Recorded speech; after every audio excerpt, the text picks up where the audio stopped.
Welcome back to the channel, Legendary Legacy, Audiobook Free Daily, a channel that shares the audio recap and full audiobook of the legendary best-selling books of all time without spending a penny.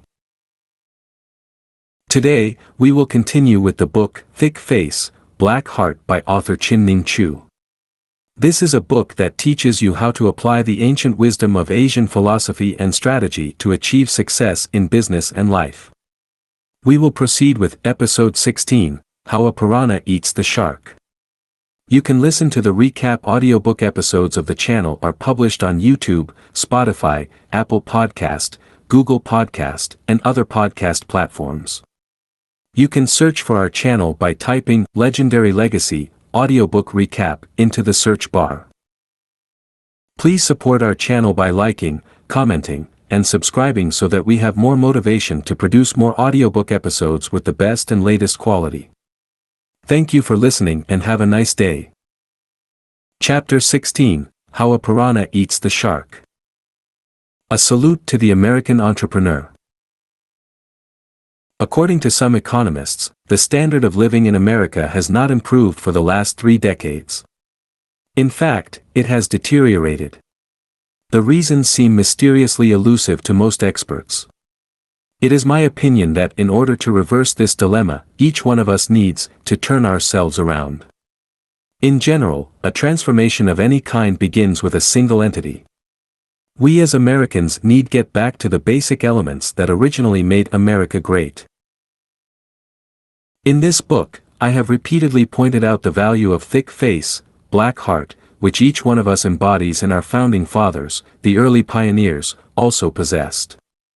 We have not lost this source of inner strength, we simply need to rediscover it as part of our transformation.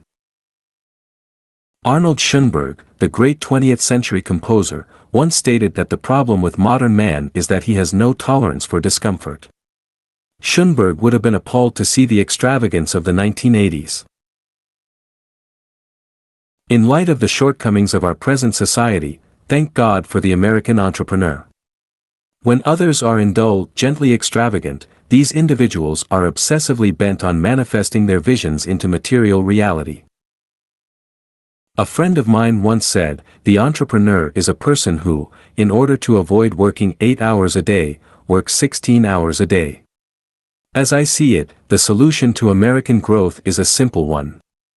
Our system should support and encourage our greatest natural resource, the American entrepreneurial spirit. These entrepreneurs fight with great strength and determination against all odds, risking their financial security and their family's well-being, while swimming in a vast, shark-infested ocean, yet never losing heart and sight of their objectives. Recently I received a phone call from a reader, a young entrepreneur who is developing a device which would dispense natural fragrance into buildings to enhance the quality of the air. He told me how much he had enjoyed my previous books and wondered if I had thought of writing a new book dealing with ways in which small entrepreneurs might effectively compete with the bigger and more powerful companies. I told him thick face, black heart would provide the necessary tools needed to accomplish his objectives and that I would also add a chapter entitled, How a Piranha Eats the Shark, to provide additional practical strategies applicable to the world of Big Fish Eats Little Fish.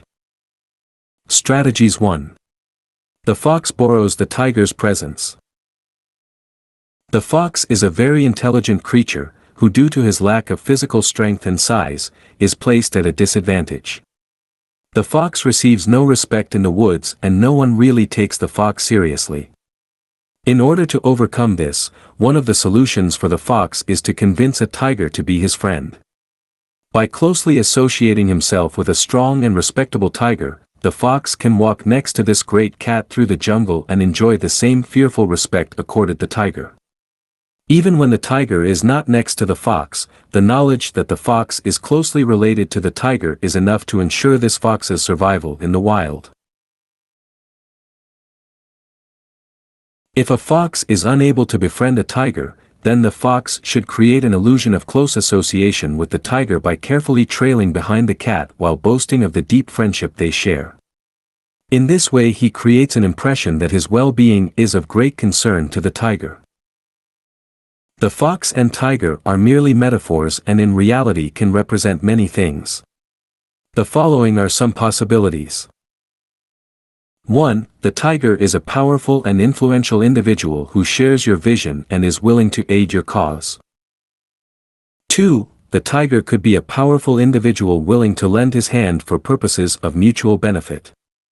In a similar vein, have you ever noticed that multitudes of birds ride on the backs of huge water buffaloes? They provide relief for the buffaloes by eating the ticks and mosquitoes from their backs while the buffaloes provide shelter and protection for the birds. 3. The tiger could be an organization or association that shares your vision and point of view. By joining forces with others, you can create the necessary presence of a tiger. 4. The tiger could be your political connection. By support the right candidate you can create a powerful partner. For this reason, the rich often generously donate large sums of money to have their own pet tiger. 5. The tiger could be your position or job title. A single individual is often unimpressive. However, if you are working for a powerful and influential employer, you are no longer just a powerless, single entity. People in government service understand this concept well. When you are representing a state or federal government during a visit to a foreign country, you will be treated quite differently than if you are traveling as a private citizen. You have automatically empowered yourself through your tie-in with the American government. A CEO from a giant corporation receives special treatment wherever he goes due to the fact that his authority extends over the resources of his entire company. Senators, congressmen and presidents of the United States glow with special importance during their terms in office. After they are out of their respective offices, this glow diminishes. 6. The tiger could be your talent or your work. If Isaac Stern had never played the violin, he would never have become the Isaac Stern we know today. Through his ability to master the instrument, Isaac Stern became world-renowned. By the same token, whatever your field of expertise, your work can be your tiger. 7. By marrying the right person, you will have your tiger. This is the oldest tactic to achieve instant recognition and power. Strategies 2. Before hitting a dog, first identify the owner. In ancient China, a dog in the street was an unwelcome sight because many citizens were bitten. If you saw a suspicious dog looking unfriendly, you would take off your shoes or find a stick to hit the dog, causing it to flee. Before you did so, however, you would ask around and discern to whom this dog belonged. If the dog belonged to a wealthy and powerful family, beating such a dog could be an unwise. If the dog belonged to a poor man or the dog was homeless, then you could freely hit the dog. This Chinese maxim is used to describe the way humans operate. If you don't want to be bitten, then associate yourself with the rich and powerful. The essence of this story is similar to that of the tiger and fox. Understanding this concept is vitally important. This is the reason people learn to name drop. One time a publisher asked my agent who my clients were and who I knew. This publisher did not mean he wanted to know how many John Does and Joe Blows I had for clients, he was looking for recognizable names.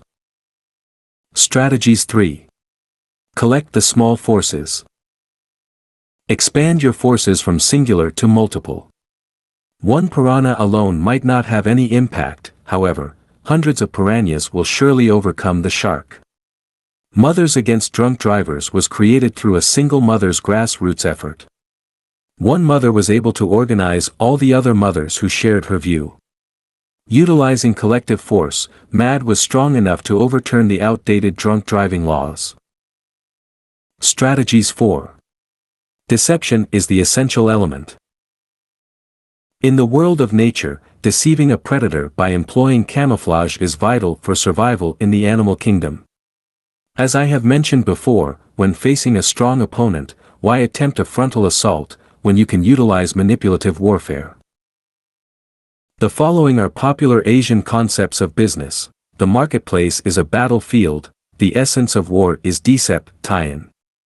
When you are ready to attack, you must create the impression that you will not attack, keep plans as dark and impenetrable as night. The highest form of victory is to conquer by strategy.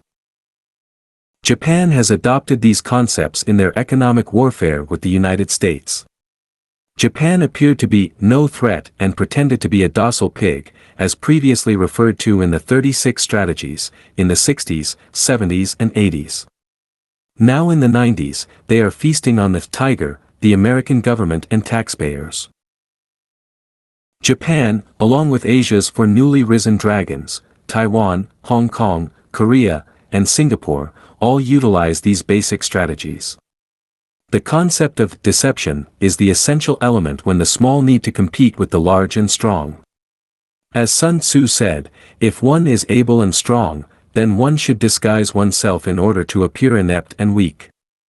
After attempting military supremacy in World War II and failing, Japan has now chosen to conquer the world economically. If she had made this intention clear, her victory would never have been possible. The secret of Asian economic success is worthy of America's respect and fear. Most of all, we should learn to adopt their winning strategies to enhance our own victory. Strategies 5. Hitching a free ride to success.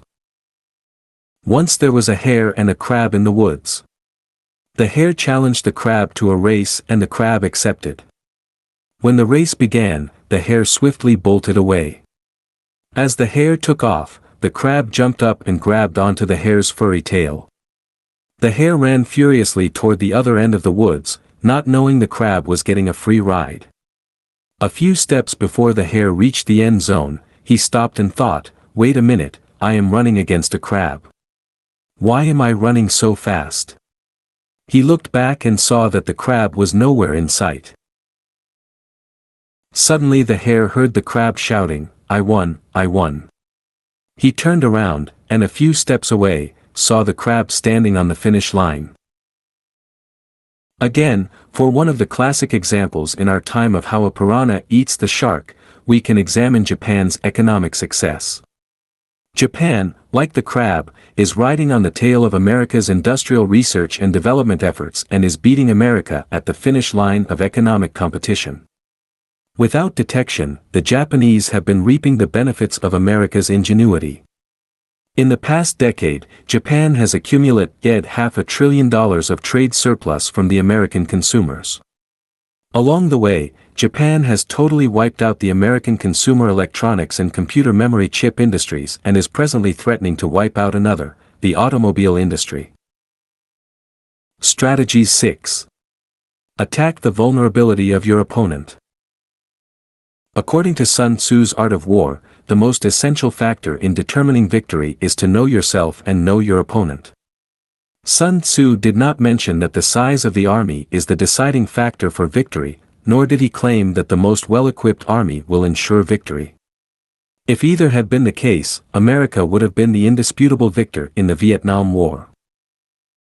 It is especially important to know how to identify and attack the vulnerability of your superior opponent while you protect yourself from exposing your own weakness. Some popular Asian strategies were: 1. Remove the firewood from under the cooking pot. When you are facing a pot of boiling water, the force of the boiling water is fierce and unmanageable. Instead of dealing with the hot water, you should step back and discover the real source of the water's force, the firewood. Once the source is discovered, you can easily remove the firewood from under the cooking pot and the water will lose all its might. Remember, what may appear to be the source of one's strength can often also be the source of one's weakness. I employ this strategy when the situation becomes unmanageable and it becomes necessary to remove the firewood. One time I represented an American client who was marketing their product in China. I was facing one strong competitor who had a special log burning under his boiling water. My competition's president, Mr. Jones, a fictitious name, was serving as international director for his respective industries association. He was spending sizable sums of money providing many fringe benefits to the Chinese through the association's international marketing budget. However, he never made clear to the Chinese that the money he spent derived from a public fund. All the Chinese officials thought Mr. Jones was a man of great vision to be willing to invest such sums of money hoping to build a solid relationship for the future. They believed no reasonable businessman would throw his money away, as Mr. Jones did. As I have mentioned, strength is often vulnerability in disguise. This may not always be the case, but certainly it was true in this incident. During one of my visits to China, it became necessary to divulge the fact that the money Mr. Jones was doling out did not derive from his company's marketing fund. The money he used was supposed to promote the industry as a whole, not benefit any particular individual company. Mr. Jones misled the Chinese. Furthermore, Mr. Jones' term as the international director would soon end. Since this position is rotated in a yearly election, it would not be a wise move for the Chinese to favor Mr. Jones' company, especially when many American companies were discontent with his unorthodox handling of public funds. These considerations led the Chinese to believe it was in their best interest to keep a respectable distance from Mr. Jones, especially since the Chinese had already reaped the benefits. 2. Display your forces in the East and attack in the West. When you discover that your opponent's vulnerable defense is at the west side of the city wall, you should openly display your forces at the east wall, making ready for a frontal assault, while secretly attacking the west. Strategy 7. Master the art of retreat. If you are small and wish to take on the big, the first step you need to plan before you wage your challenge is your path of escape.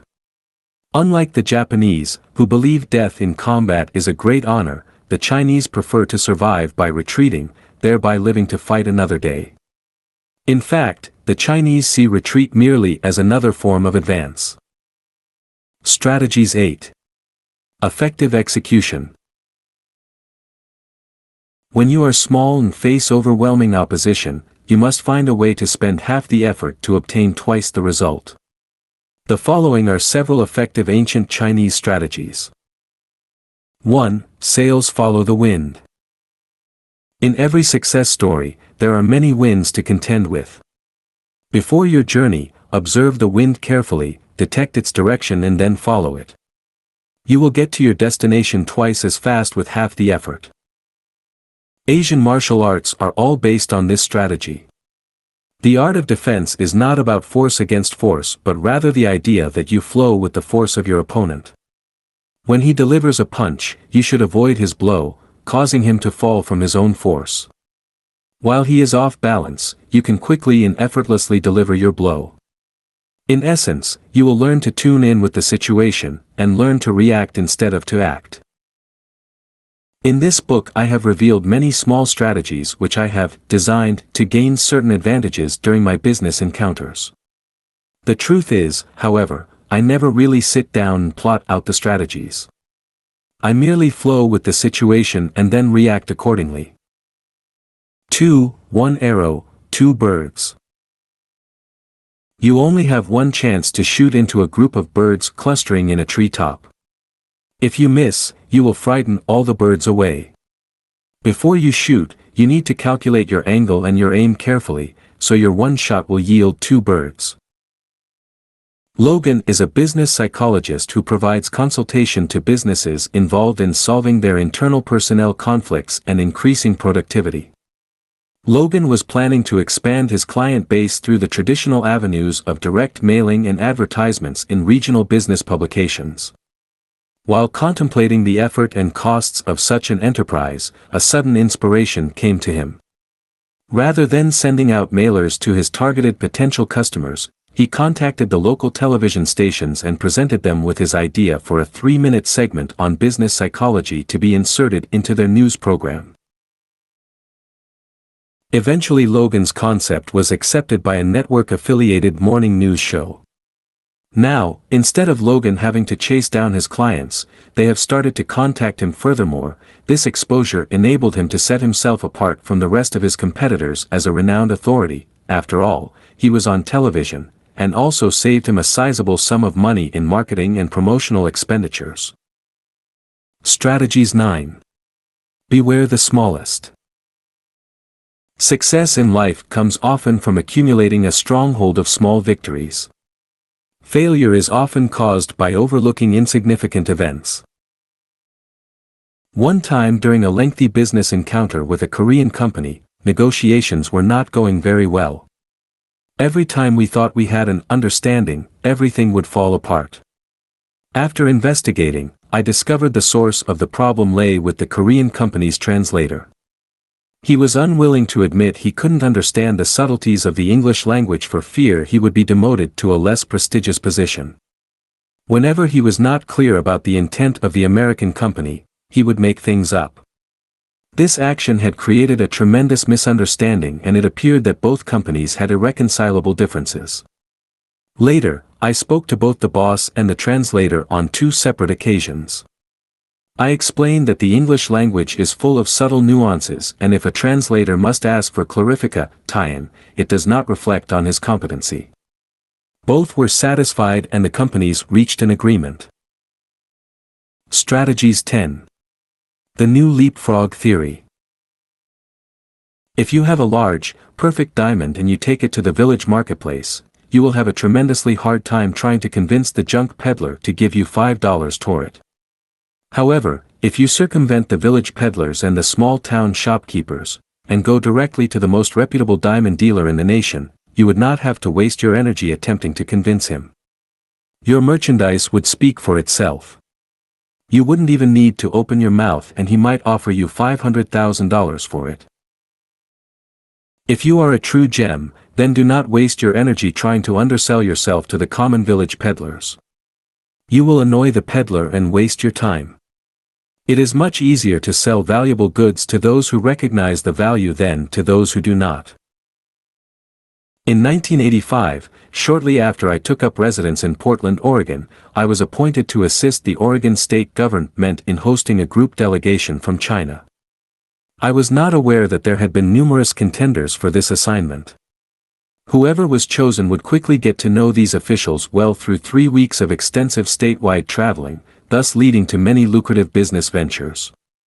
Many of the influential Oregon business organizations and individuals strongly supported their consultants and were resentful when I was chosen. My dramatic entrance to the Oregon political and business circles unknowingly created some strong enemies. I quickly grew tired of playing petty games with these self-proclaimed enemies. Instead of continuing to battle with my opposition, I decided to adopt the leapfrog theory. I started to write books. Due to the enthusiastically positive reviews of the London Financial Times, USA Today, and many other papers and magazines, I was placed in the position of an undisputed authority in Asian business culture. I no longer had to prove myself to those annoying, small people who constantly undermined my effort. When you are dealing with ignorant people, don't attempt to convince them of anything. Instead, leap to the top, gain endorsement from established authorities and ally yourself with the powerful and the wise.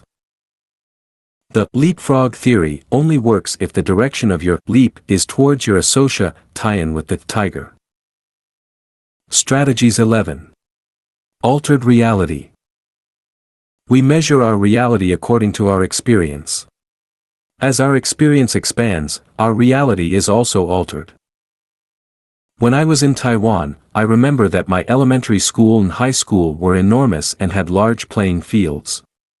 In a recent visit, I went back to both schools. What I had remembered as huge grounds were actually very small schoolyards. My impressive schools had suddenly shrunk. In reality, the schools and their playgrounds have not changed, but I have. My perceptions have changed, I have seen the world. In the same way, your opponents seem big, while you feel small within. As you grow bigger inside, suddenly, those huge, powerful sharks shrink. As a matter of fact, they were not really sharks at all, but rather normal-sized fish who are making a huge disturbance in the water. Strategies 12. From victim to victor. Everyone understands the importance of not being a victim, how being a victim leaves you powerless. For some, it doesn't matter how many books they read and how much they understand the importance of being in charge of their tie-ins. These people just cannot help thinking that somehow their state of mind has a direct relationship to the fact that others are able to hurt them physically or emotionally. They can read and understand 1,000 times, but the idea never really becomes a part of them. After your unceasing struggle, somehow, out of nowhere, mysteriously, the concept of not being a victim transforms from an idea to a conviction. Recently, I felt betrayed by a close associate and was hurt by the experience. I felt that my inferior state of mind had a direct connection to the incident and the person who caused it. As I lay in bed, mindlessly watching the television, my mind frantically attempted to seek a harmonious resolution. Though I had no power to change the incident, I was hoping somehow I could view this dreadful experience from a different perspective. However, I did not know exactly what I was looking for. I had always understood that I shouldn't be a victim of my emotions and outer circumstances, but convincing your heart with your head can be difficult. Suddenly, in an instant, I saw that there were three separate elements: myself, my emotions, and the incident.